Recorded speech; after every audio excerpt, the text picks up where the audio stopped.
Alors, je vous propose effectivement de démarrer. C'est pas comme d'habitude, on n'attend pas le quart d'heure académique parce qu'on a un horaire assez serré, donc de midi à 13h. Donc bonjour à toutes et à tous. Donc bienvenue dans ce focus live sur le soutien à domicile. Dus welkom in deze focus live over ondersteuning aan huis. Indien u wenst een onmiddellijke vertaling, onze tolk Sibyl is ter uw beschikking. In dit geval moet u op de tolkenlogo klikken. Alors, petite information technique, donc par défaut, vos caméras et vos micros sont coupés. N'hésitez pas à poser vos questions dans la partie QR et à nous signifier tout problème technique ou toute autre information dans la partie discussion. Ça permettra de faciliter les échanges par la suite. Donc voilà, tout simplement, je vais d'abord me présenter brièvement et présenter les personnes qui m'accompagnent dans ce webinaire. Donc, je m'appelle Nadège Struyf, je travaille pour Boussano et donc j'animerai en partie ce webinaire. Avant d'aborder notre thématique du jour, je vous présente d'abord Boussano en quelques mots. Boussano est un service pluraliste et bicommunautaire de coordination et d'appui aux professionnels de la première ligne. Nous proposons de l'information, de l'orientation, des équipes d'appui clinique ou méthodologique, des espaces de rencontre pour tous les acteurs de la santé et du social. Nous aidons les professionnels à accompagner des personnes en situation complexe ou de vulnérabilité et nous accompagnons également la mise en place d'une organisation sociale santé intégrée et territorialisée. Brucano assure également la mission de plateforme de soins palliatifs à Bruxelles. Donc, en ce qui concerne le Focus Live d'aujourd'hui, il se déroulera en deux parties. La première partie est une présentation théorique qui sera animée par ma collègue Julie Cardon, complétée par une vignette clinique présentée par Marie Vlayen, donc coordinatrice médico-sociale à la maison médicale Jean Jaurès et case manager à Bossano, et Laura Pénaud, ergothérapeute indépendante faisant partie du projet Protocole P3. Lors de la deuxième partie, nous resterons avec nos trois oratrices qui seront présentes pour répondre à toutes vos questions. Julie, je te passe la parole. Alors, donc bonjour à tous. Donc aujourd'hui, nous sommes là pour parler du protocole 3. On va d'abord démarrer par un petit rappel de ce qu'il s'agit.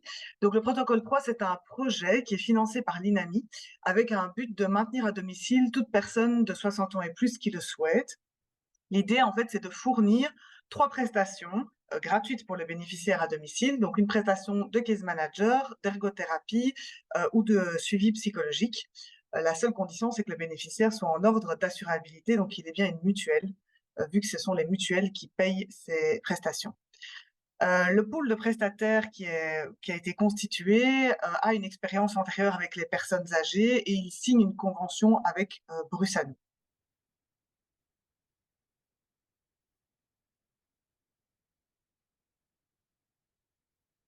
Et alors, c'est là la magie de l'informatique, c'est-à-dire que ça marchait très bien il y a 2 minutes et ça ne marche plus maintenant. Alors, pourquoi ça ne veut plus? Mmh.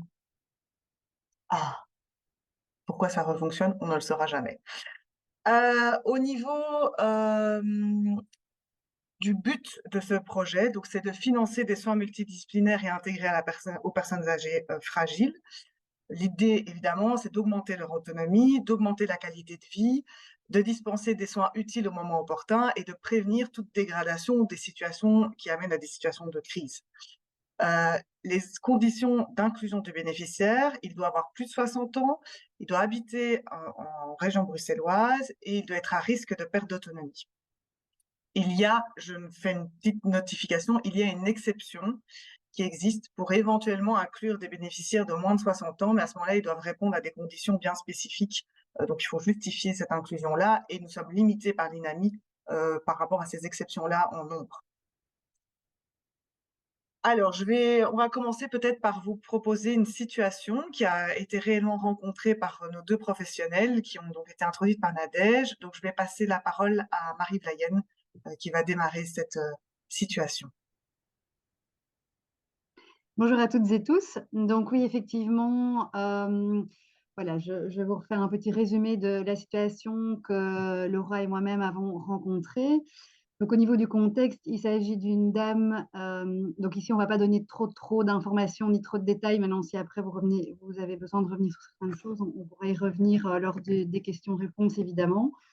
Donc au niveau du contexte, il s'agit d'une dame, qui vit seule dans un logement social, en situation de handicap moteur de naissance et qui rencontre, notamment des problèmes, d'hygiène, donc des problèmes d'incontinence et aussi on a inscrit ici petit Diogène parce que voilà, il n'y a pas de diagnostic, qui a été établi, mais en tout cas la dame vit dans un environnement très encombré et où elle a difficile à se mouvoir.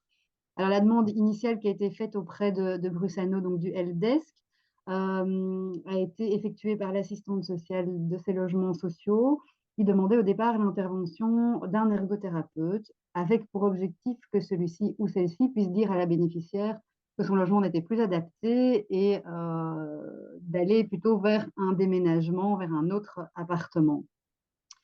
Par la suite, on a réalisé effectivement en creusant un petit peu que, cette dame subissait un peu des pressions du côté de son employeur, d'une part et que d'autre part, la voisine se plaignait beaucoup, plaintes qui sont remontées, au niveau des logements sociaux, notamment autour des odeurs. Après première analyse en fait auprès du helpdesk, il a été décidé plutôt d'orienter un case manager vers la bénéficiaire avant de pouvoir répondre éventuellement à cette demande de mise en place d'un ergothérapeute. Donc l'idée de faire intervenir le case manager était effectivement, avait pour objectif de démêler la situation et de se replacer à côté des besoins de la bénéficiaire que nous n'avions du coup pas encore entendus. Hem, donc la première rencontre que je fais au domicile de la dame, en fait, je constate qu'il y a pas du tout de demande, en tout cas dans un premier temps du côté de madame. Elle se débrouille très bien, certes pas de la manière à laquelle, on pourrait s'attendre, mais voilà, c'est un peu la reine du système D. Elle se débrouille, vraiment bien dans son appartement, même si ça représente des dangers. Et donc finalement, le premier travail a été peut-être un travail, si je puis dire ça comme ça, de déconstruction des idéaux de l'assistante sociale, qui a permis de faire un petit pas de côté, mais du coup la bénéficiaire a pu en faire un aussi.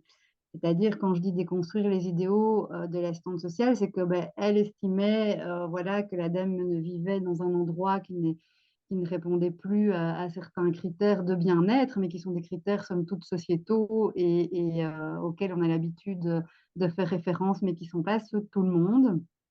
Et donc, de fil en aiguille, et suite aussi à nos supervisions, en équipe de case manager et avec les collègues, on s'est dit, que ça pourrait être intéressant peut-être de proposer une mise en place d'une médiation de conflit finalement entre la bénéficiaire et sa voisine, qui était quand même en fait un des plus gros soucis.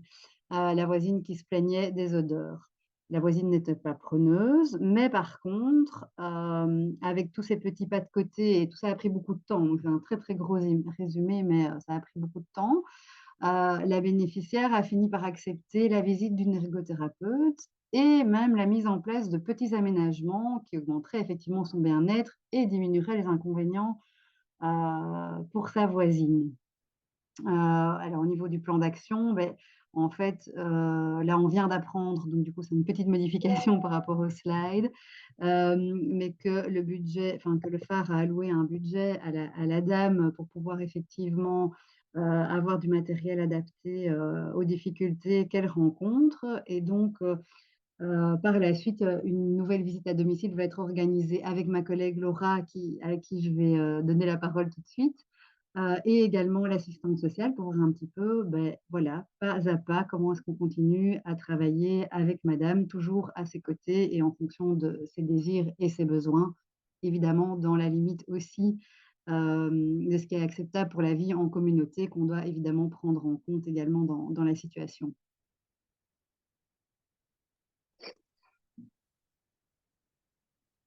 Le slide suivant ne passe pas. Il y a des trucs comme ça, je ne comprends pas moi-même. Allez, tu peux le faire, vas-y.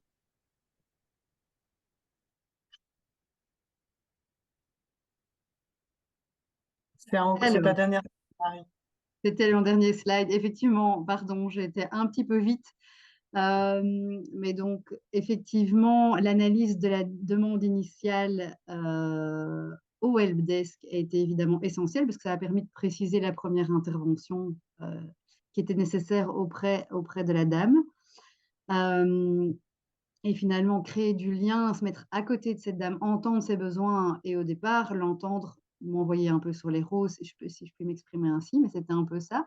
Finalement, en lui faisant entendre qu'on était là à ses côtés pour l'entendre elle, bah, ça lui a permis, de faire des petits ajustements, hem et du coup aussi ça a permis l'intervention d'un autre partenaire, donc en l'occurrence ici de Laura, et on a pu passer du plan d'action du demandeur, parce que c'était bien ça dont il s'agissait au départ, à celui de la bénéficiaire. Du coup, je reprends le flambeau et donc je suis Laura, l'ergothérapeute. Et pour, faire une petite précision au niveau du contexte, c'est une dame qui se déplace exclusivement en fauteuil roulant manuel. Elle se propulse, elle-même et c'est quand même une dame assez active qui sort beaucoup et comme, l'a dit Marie, la reine du système D qui arrive quand même à faire un peu, ce qu'elle a envie, comme elle peut. Donc alors moi je suis arrivée, en cours de route. Ma première visite s'est faite avec l'assistante sociale, parce que c'était une personne de confiance pour la patiente et donc voilà, ça avait plus de sens que je sois présente, parce que j'allais venir avec tous mes petits conseils et tous mes conseils, donc c'était mieux d'avoir une personne de référence, pour la visite. J'ai donc, effectué mon bilan, le bilan consiste à évaluer la personne, ses capacités, l'environnement physique, l'environnement social et un petit peu toutes les activités, les routines du quotidien de madame et on l'a mis en situation, dans son appartement. Donc ici, le problème, c'était vraiment enfin, le problème principal, c'est l'aménagement de l'environnement de son appartement. Donc on l'a mis en situation au niveau de ses transferts et déplacements au sein de son appartement. On a pu tester. Le but, c'était qu'elle nous montre comment elle fait, vraiment quand on n'est pas là. Et donc pour chacun des transferts, chacune des mises en situation, j'ai mis en évidence, ce qui fonctionnait bien ou moins bien ou voire, vraiment dangereusement avec des risques. Donc ce qu'on appelle ici les obstacles environnementaux, parce qu'ici on s'est vraiment focalisé sur l'environnement physique de la personne et le but donc, en collaboration avec l'assistante sociale lors de ce bilan, c'était de conscientiser la patiente justement sur ces transferts ou les déplacements qui étaient dangereux et et voilà, essayer de lui faire comprendre un petit peu que, OK, elle se débrouillait, OK, elle le faisait, mais il y a quand même un risque important qui était là. Le risque zéro n'existe pas, mais on peut quand même diminuer un petit peu le risque et du coup, sur la slide d'après C'est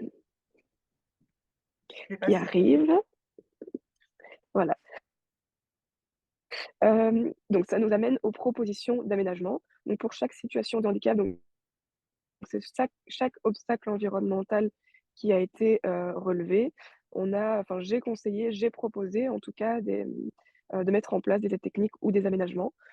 Et donc son appartement est très encombré, donc chaque pièce de vie est très encombrée par, voilà, différents meubles ou différents, amoncellements d'objets, de petits meubles, et cetera. Et donc l'idée, c'était en premièrement de désencombrer un petit peu ça. Le transfert au niveau du WC était dangereux. Madame avait du mal à aller déjà jusqu'au WC avec son fauteuil et en plus pour s'asseoir et se relever, elle s'appuyait sur les parois ou se tirait sur les poignets en branle de porte, ce qui ne sont pas des appuis adaptés. Donc oui, elle se débrouille avec, mais c'est pas fait pour et donc le risque, de chute est important. Le transfert sur la baignoire était aussi dangereux. Il y avait une très, très ancienne, enfin il y a toujours même, une très, très ancienne machine à laver qui obstruait le passage jusqu'à la baignoire et il y avait une, planche de bain, tout à fait, inadaptée puisqu'elle commençait à rouiller, elle était un petit peu, au milieu de la baignoire et donc pas du tout adaptée pour le transfert. Le transfert au niveau du lit était dangereux, l'espace de circulation était vraiment très restreint et donc bah, se mobiliser avec le fauteuil était compliqué et voilà, la hauteur du lit n'était pas adaptée pour madame, pas d'appui adapté et voilà. Hem et on arrive aussi sur un point, qui a été mis, en évidence déjà avant, c'est l'hygiène de l'assise. Madame est en fauteuil roulant et elle se déplace toute la journée avec Et donc, au niveau urinaire, il y avait beaucoup d'odeurs. L'entretien d'un fauteuil roulant est compliqué. Donc sur un fauteuil roulant, il y a vraiment l'assise, le tissu, qui est parfois en tissu, parfois en cuir, enfin ça dépend. Et donc madame avait un coussin, pardon, un petit coussin d'assise vraiment, pas épais, mais qui lui permettait d'avoir la hauteur adaptée et de pouvoir être, nettoyée plus facilement que l'assise du fauteuil roulant qui est quand même, soit vissée, soit accrochée directement. Donc, voilà, on a testé avec le coussin, ça n'a pas fonctionné, mais on a essayé d'orienter vers des pads absorbants qui du coup peuvent être changés, beaucoup plus régulièrement. Au niveau du plan d'action, donc il a été décidé avec l'assistante sociale qu'elle effectue la reconnaissance de handicap auprès du phare.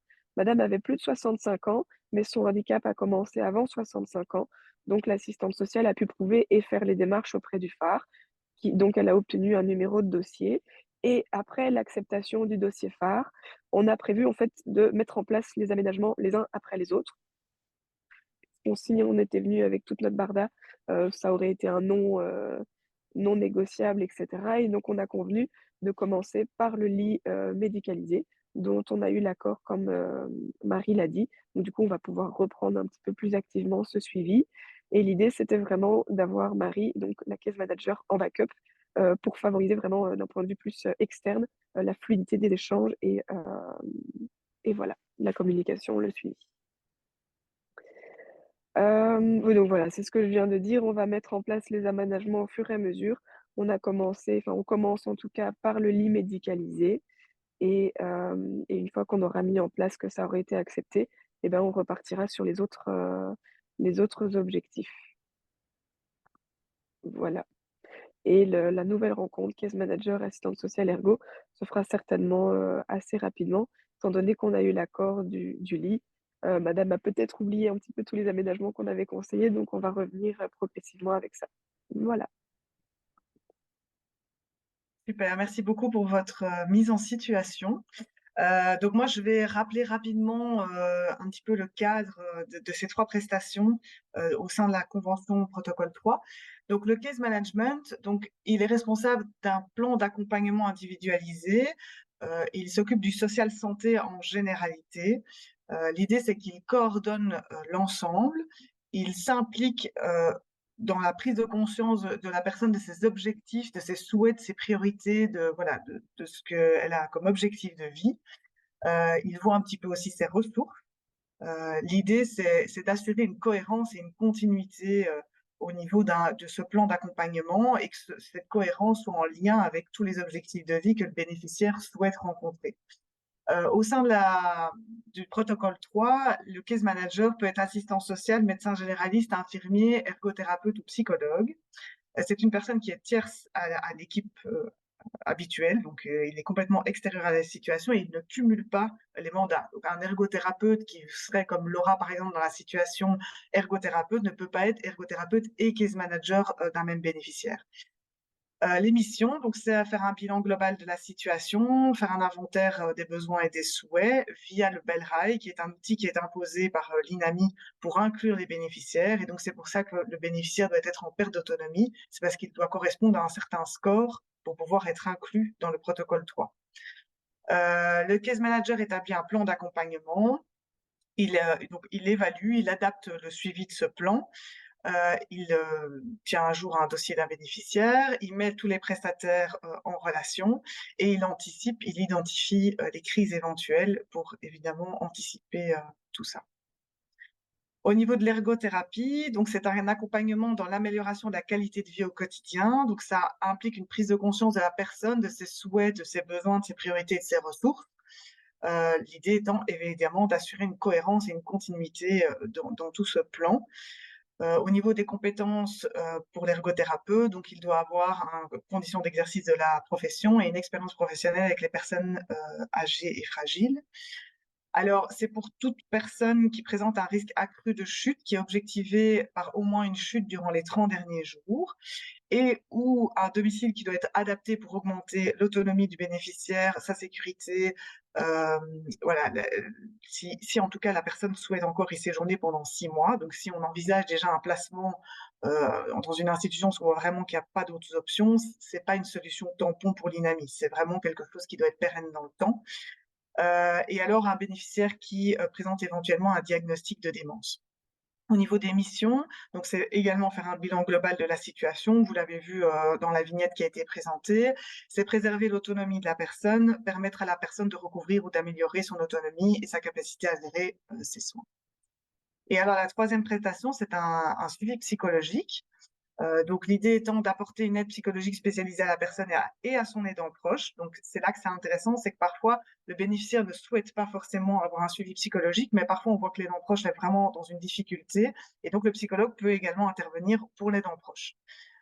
Ça implique évidemment une connaissance de la personne, de ses souhaits, de ses besoins, et assurer une cohérence avec la continuité de tout le plan qui a été élaboré.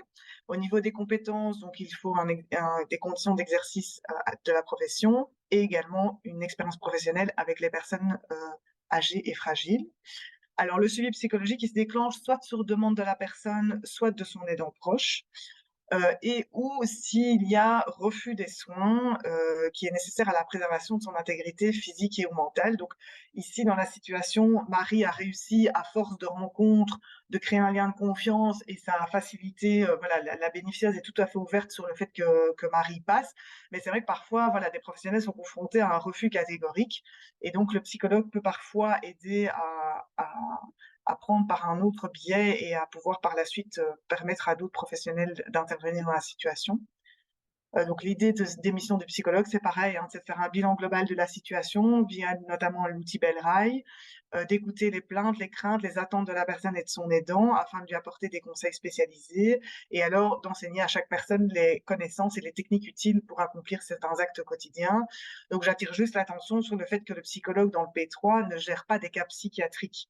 C'est vraiment des cas voilà, de suivi psychologique et de soutien de fond, mais pas de la psychiatrie beaucoup plus spécifique. Alors, les prestataires, ils ont tous une expérience dans l'accompagnement des personnes de 60 ans et plus fragiles. Ils signent donc une convention avec Brusano. Brusano organise en collaboration avec Alzheimer Belgique, parce qu'il faut savoir qu'Alzheimer Belgique a également un protocole 3, mais qui lui est beaucoup plus centré sur les personnes avec des troubles cognitifs ou des maladies neurodégénératives. Donc on a des publics qui sont différents, et donc on redirige selon le profil du bénéficiaire vers le projet protocole 3 Alzheimer Belgique ou vers le projet protocole 3 Brusano. Mais donc il y a des rencontres qui sont organisées tous les X temps pour réunir tous ces prestataires et qu'ils puissent se rencontrer pour mieux échanger, parce qu'on voit bien que c'est à force de se connaître et de créer du lien qu'on fait plus réseau et qu'on s'appelle plus, qu'on collabore mieux. Ils facturent leurs prestations à Brusano, et donc vous pouvez trouver un répertoire spécifique avec toutes les coordonnées des prestataires sur le site de Brusano notamment, avec les langues qu'ils parlent également et les communes qu'ils couvrent, parce que bien sûr les prestataires ne couvrent pas d'office les 19 communes de Bruxelles.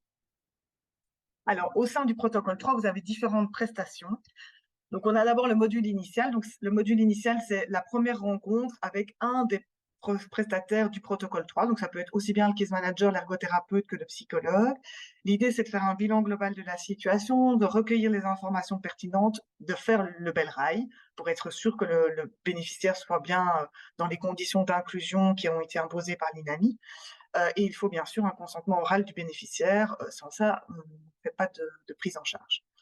Par la suite, le professionnel peut facturer des séances individuelles ou en groupe. Donc ça, c'est toutes les visites au domicile du bénéficiaire. Donc c'est un travail avec le bénéficiaire. Et alors, les psychologues et les ergothérapeutes peuvent eux aussi faire des séances de groupe. Donc à ce moment-là, ils réunissent éventuellement différents bénéficiaires pour travailler ensemble. Les prestations de support, ce sont toutes les prestations qui sont faites en dehors du bénéficiaire. Donc, en dehors de la présence du bénéficiaire ou de son aidant proche. Donc, c'est notamment tenir le dossier à jour, appeler le médecin généraliste, éventuellement, si on voit que ponctuellement il y a besoin d'un autre professionnel, voilà, contacter une coordination d'aide et de soins éventuelle. Tout ça fait partie des prestations de support qui sont également financées.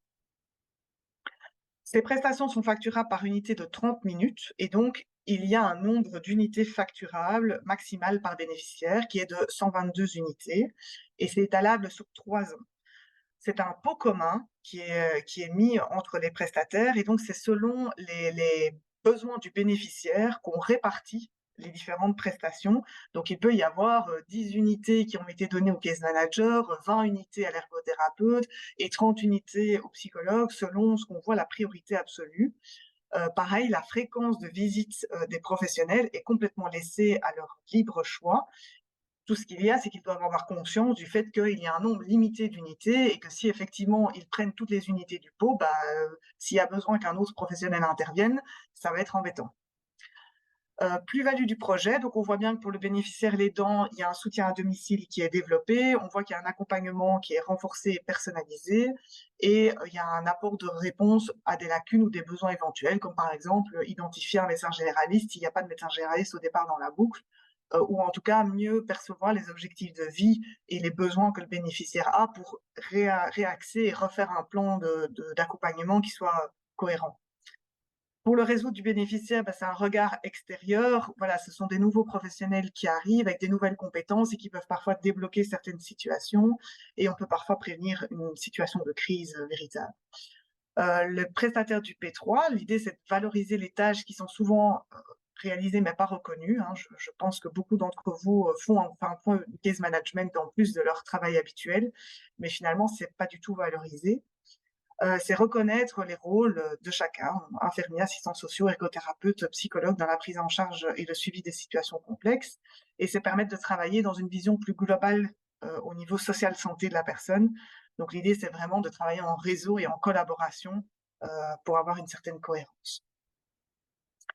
Et donc concrètement, comment est-ce que vous pouvez activer ce service? Donc si vous accompagnez des personnes de 60 ans et plus qui vivent à domicile dans la région bruxelloise et qui ont besoin d'un soutien renforcé, case manager, ergothérapeute ou un soutien psychologique, soit vous contactez le helpdesk de Brusano, soit vous contactez directement le prestataire dont le répertoire est sur le site de Brusano, et en l'appelant, voilà, vous expliquez votre situation, lui va pouvoir déjà évaluer, de voir un petit peu si le bénéficiaire est potentiellement inclusable ou non, suivant l'idée qu'il a déjà du BELRAI.